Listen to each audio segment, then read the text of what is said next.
Today we're going to talk about your number one marketing tool. I want you to think about the last time that you searched for a book, whether it was online or in the store. What is it that really catches your attention? Well, depending on where your book is, it's going to either be the title or the cover. Now, we all want our books to eventually be on a shelf. Am I right? Yes, I am. So that means it's the title because books are all facing title out. Obviously, the cover is extremely important for online because everyone sees the cover first, but that title is still big, black, and bold. So you want to make sure that with your title, you are either solving a problem or presenting the problem. So you either have a solution or a problem that's going to immediately relate to the person that you are marketing to. So let's talk about how to structure that. So based on all the work you've done so far, if you've done the work so far, you should have an understanding of what it is you might want to write about. So think about what the problem is. I will actually use my first book as an example because I really fought with title a lot with this one. I'd never done it before. I wanted it to stick out, but I didn't want it to be too crazy.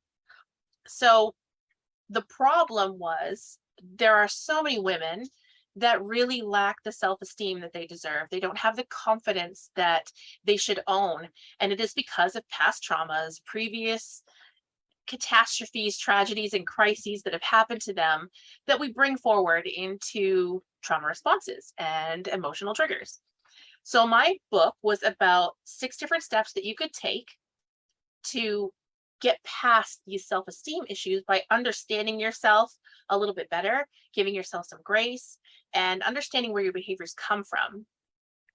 So I needed the title to tell them what they would expect by reading this book, but I also wanted it to stick out. So the title of the book is Learn to Love Your Bum. So what is one thing women always ask from the time they're probably 14? Does my butt look big? Does my butt look big? So my thought process was learn to love your bum. Big, small, flat, round, whatever. Just love it because it's yours. So that tells people that there's going to be somehow some way of loving a part of your body.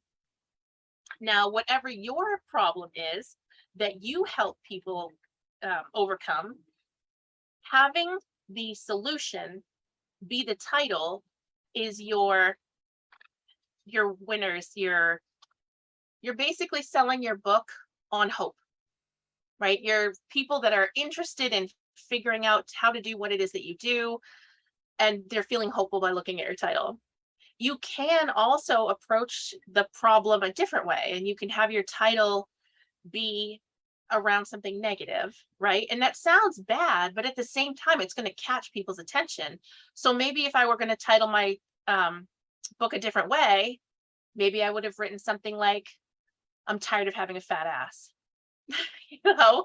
So obviously a negative, but a lot of women would relate to that. Oh my gosh, me too, girl, right? So decide how you want it to be viewed. Do you want people to feel urgency like me too and want to buy it? Or do you want them to feel, yes, I want this positive result? So it's 2 different ways. It's how you want people to see, how you want people to feel when they see it, when they read it. Now, whichever you do in the first part of your title, you're going to do the opposite in the second part.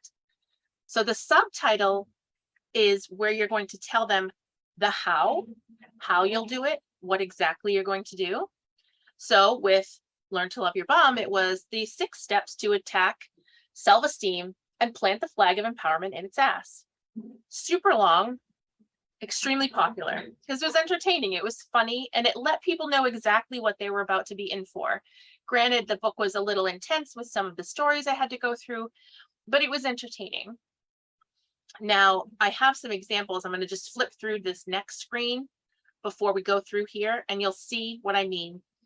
So this first book you see is Dory O'Neill, and her book is Seriously, How I Went from a Hot Mess to a Daring Badass.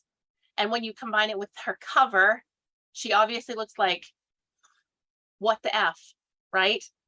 Perfect mix of title and subtitle. Another one is Beata, and it was Breastfeeding Bliss. Obviously tells you exactly what you're looking for. If you have ever breastfed as a woman, you know it can have huge trials, tribulations, challenges, and lots of crying evenings.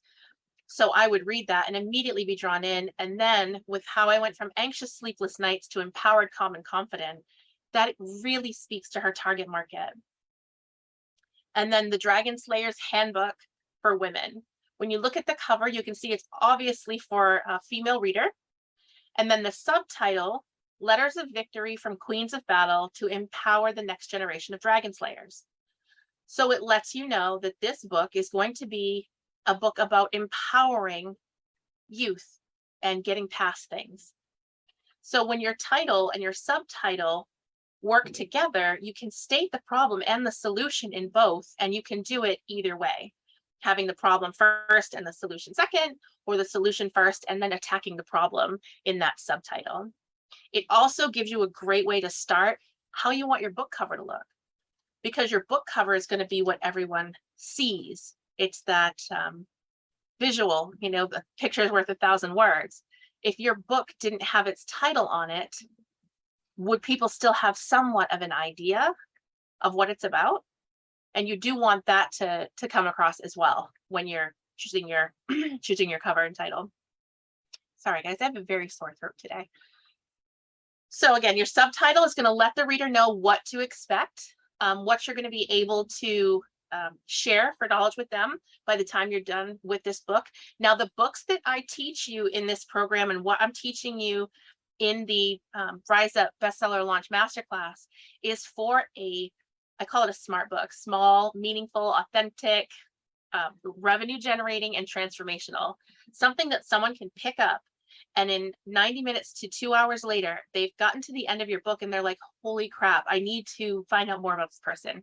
I need to hire this person. I need to find this person on social media, because they've had a transformation already. So when it comes to title and subtitle, you want to make sure that you are really getting across what they can expect, because in the book, you're going to deliver on at least one of the things that you teach in your coaching or that you have in your business. So that way they leave with a mini win and are hungry to do more business with you.